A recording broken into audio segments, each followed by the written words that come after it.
Hey guys, myself Neetu Gupta from NLS Bangalore. In this session, I'm going to take up legal terms and phrases. So let us start. First is warranty. अब warranty सबने सुना होगा इस word को, warranty को.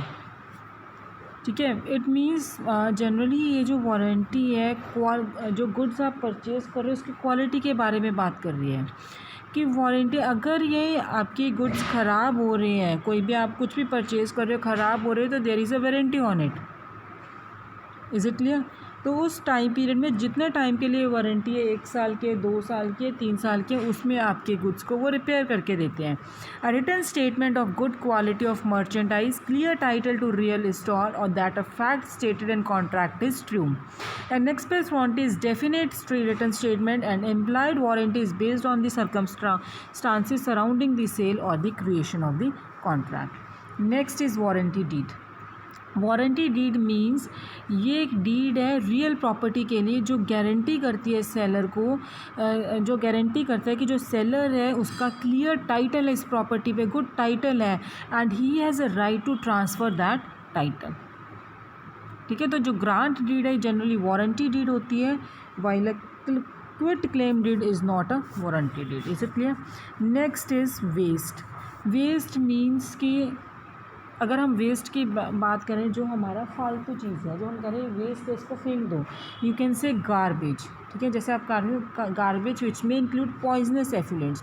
Now another meaning of waste is कि जो real property पे कोई टेनेंट रह रहा है और उस टेनेंट ने कोई डैमेज किया है जो उस प्रॉपर्टी की वैल्यू को कम कर रहा है, या ठीक है. So any damage to real property by a tenant which lessen its value to the landlord, owner और फ्यूचर ओनर. तो जो ओनर है he can sue for the damages for waste और terminate a lease of one committing waste and obtains an injunction against further waste, that is waste. ठीक है. तो एक तो आपका जो गार्बेज हो गया, एंड एक प्रॉपर्टी को अगर कोई डैमेज कर रहा है जिसकी वजह से उसकी वैल्यू कम हो रही है. Is it clear?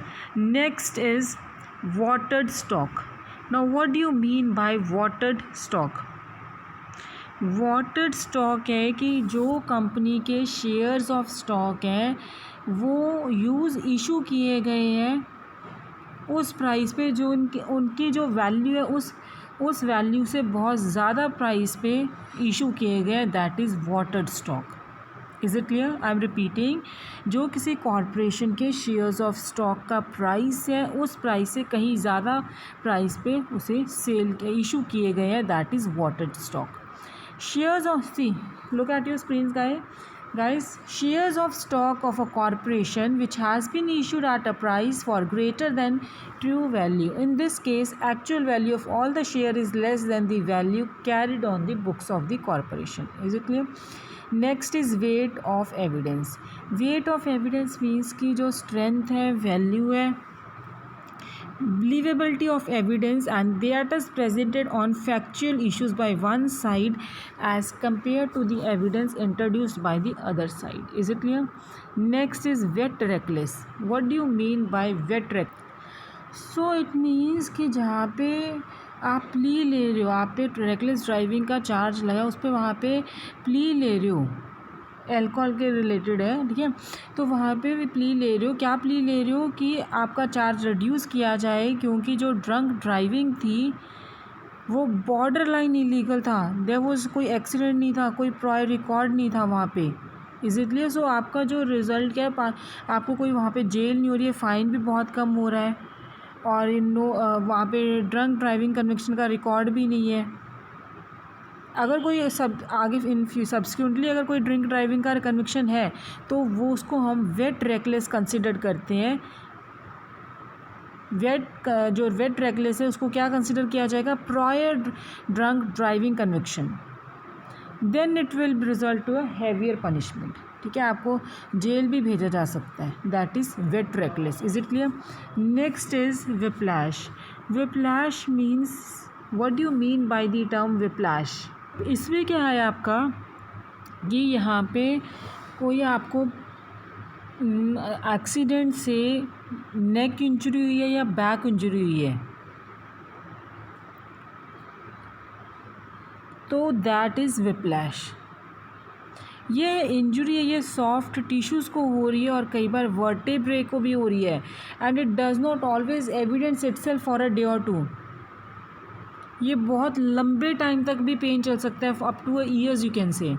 सो इसमें जो इंजरी और पेन का degree and the person suffering from this whiplash, they are often in dispute in claims and law suit for damages due to negligent driving, that is a whiplash. Is it clear? White collar crimes. अब white collar crimes के बारे में भी आपने काफ़ी सुना होगा। तो ये जनरली क्राइम्स में टर्म यूज़ हो रही है, जिसमें कमर्शियल फ्रॉड है, कंज्यूमर्स को चीट कर रहे हो, या जो इनसाइड ट्रेडिंग हो रहा है कि सीक्रेट आप रख रहे हो स्टॉक मार्केट में, फिर घपले ये फ्रॉड कमिट हो रहे हैं, एम्बेजलमेंट्स हो रहे हैं, या किसी भी तरह से you are dishonest to the business schemes, that is white collar crime. तो अब ये जो टर्म थी ये आई कहाँ थी? सी टर्म थी ये जो white collar crimes comes from the out of date assumption that business executives wear white shirts with ties. Is it clear? देखो किस एजम्पशन से आई थी? Business executives wear white shirt with ties. It also theoretically distinguished these crimes and criminals from physical crimes supposedly likely to commit by the blue collar crimes. Is it clear? Next is the widow. अब window you know की क्या है? Window फिर सबको पता है, जिसके husband की डेथ हो जाए उसको क्या कहा जाता है? विडो कहा जाता है। ठीक है। A woman whose husband died while she was married to him and who has not since remarried, और उसने दोबारा भी शादी नहीं की है। A divorced women whose ex husband dies is not a women. ठीक है। जो विडो थी जिसके हस्बैंड की डेथ हो गई, अगर उसने दोबारा शादी कर ली है मतलब वो भी, उसको भी हम विडो नहीं बोलेंगे। और डिवोर्स्ड वुमेन है, divorced women,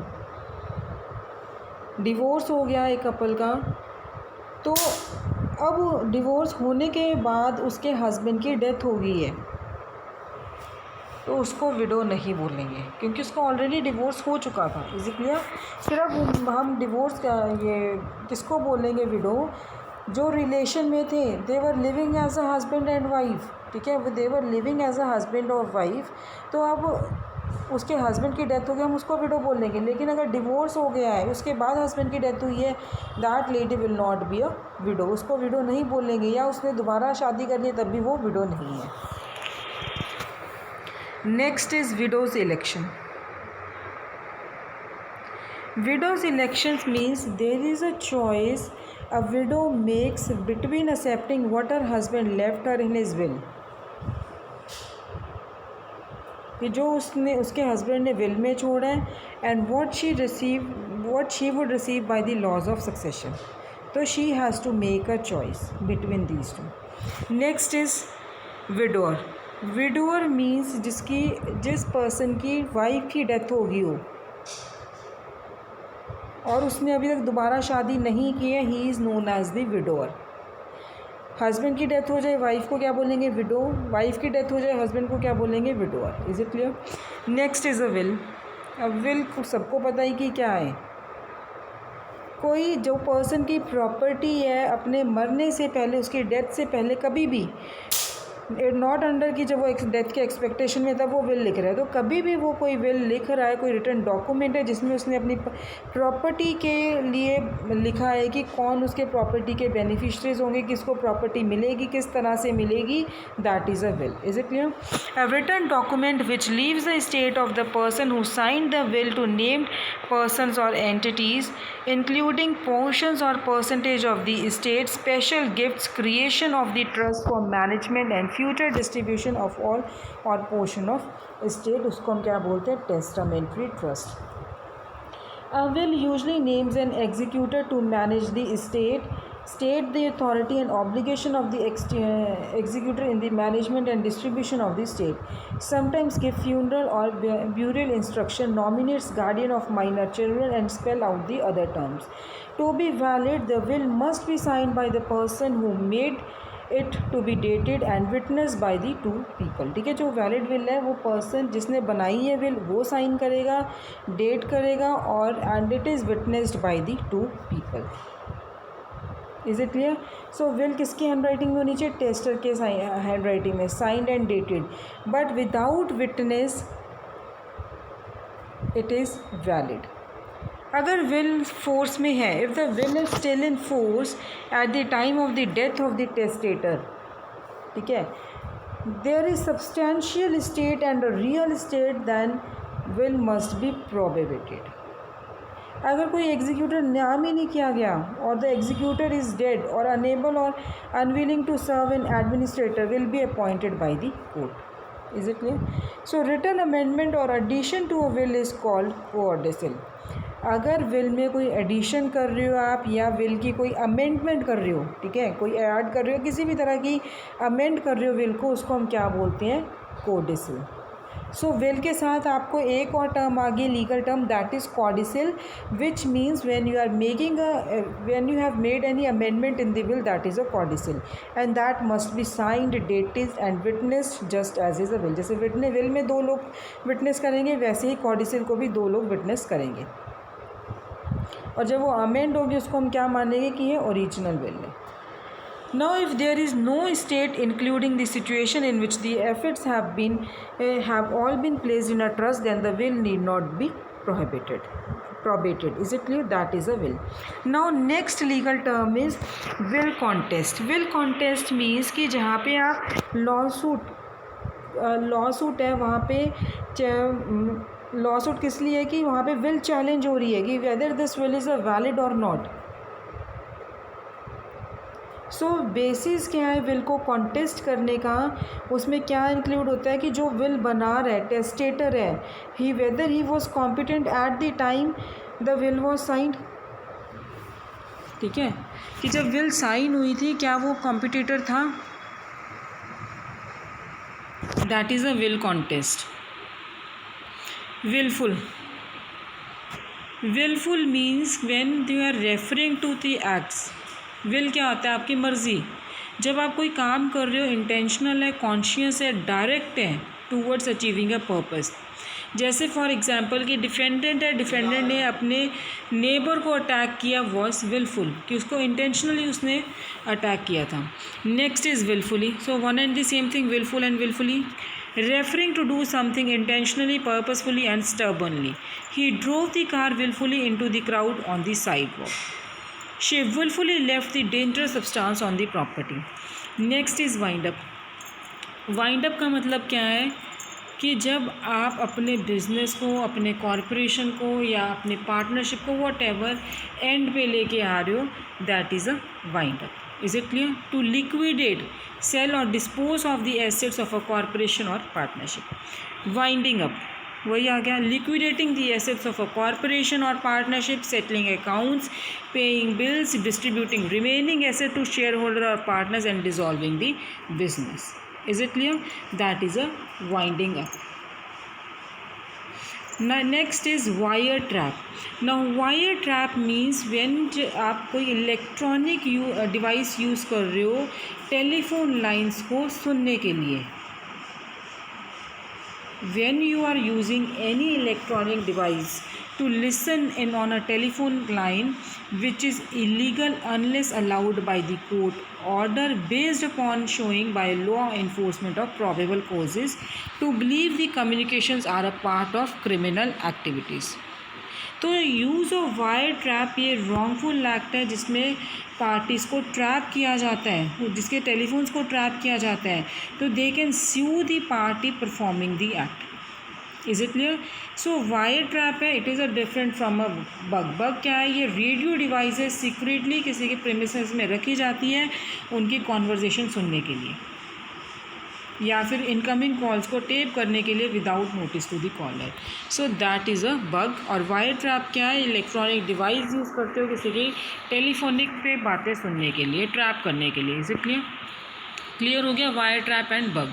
next is withdrawal. Now withdrawal में क्या है कि जो सपोज़ आपने किसी के अगेंस्ट केस फाइल किया था, अब आप उसको वापस ले रहे हो, that is withdraw. Bank account से मनी निकाल रहे हो, that is a withdraw. Is it clear? See conspiracy में इन्वॉल्व थे, अब आप उसके पीछे हट रहे हो तो आपने विड्रॉ कर दिया कॉन्स्पिरेसी से। In criminal law, leaving a conspiracy to commit a crime before the actual crime is committed, which is similar to renunciation. If the withdrawal is before any court overt criminal act, the withdrawal may escape prosecution. Is it clear? That is a withdrawal. The removal of money from a bank account is a withdrawal. Now next legal term is witness. So witness means कौन है? जब आपका case चल रहा है, कोई trial चल रहा है, किसी पर्सन को आप टेस्टिफाई करते हो, उसे क्वेश्चंस पुट करते हो under an oath, he is a witness.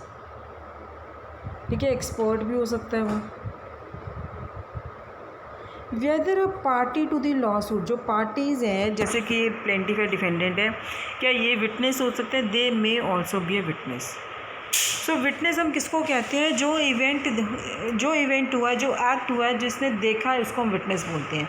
Suppose murder commit हुआ है, ठीक है, वहाँ से आई वॉज पासिंग, जहाँ पे मर्डर कमिट हो रहा है, तो मैं भी एक विटनेस हूँ क्योंकि मैंने देखा कि वहाँ पे क्या हुआ था. हम विटनेस, जैसे अभी मैंने आपको पिछले टर्म में करवाया था विल में, कि विल में दो पर्सन्स, जो जब विल बन रही है, साइन हो रही है, डेट वहाँ पे डेट लिखी जा रही है, साइन किया जा रहा है, तो there must be two persons present, तो वो भी विटनेस है. कोई कॉन्ट्रैक्ट साइन कर रहे हैं किसी के सामने, वो भी विटनेस है. इसलिए कोई डॉक्यूमेंट वेरीफाई कर रहे हो किसी के सामने, वो भी विटनेस है. इज इट क्लियर हो गया विटनेस क्या है? Next is witness stand. Witness stand जहाँ पे पर्सन ओथ पे खड़ा होके वहाँ पे कोई एविडेंस दे रहा है, वहाँ पे वो that is a witness stand. Is it आप लोगों ने देखा होगा, अगर आप कोर्ट्स में गए हो, कोर्ट्स में नहीं तो मूवीज़ में आपने देखा होगा, जहाँ पे विटनेस खड़ा होके एविडेंस दे रहे हैं. A chair at the end of जज bench on the jury box side, usually with a long modesty screen, where a witness sits and gives testimony after or he has sworn to tell the truth. When called to testify, the witness takes the stand. Most witness stands are equipped with a microphone linked to an amplifier system so that judge, attorney or jury can hear the testimony. Is it clear? That is a witness stand. Thank you guys.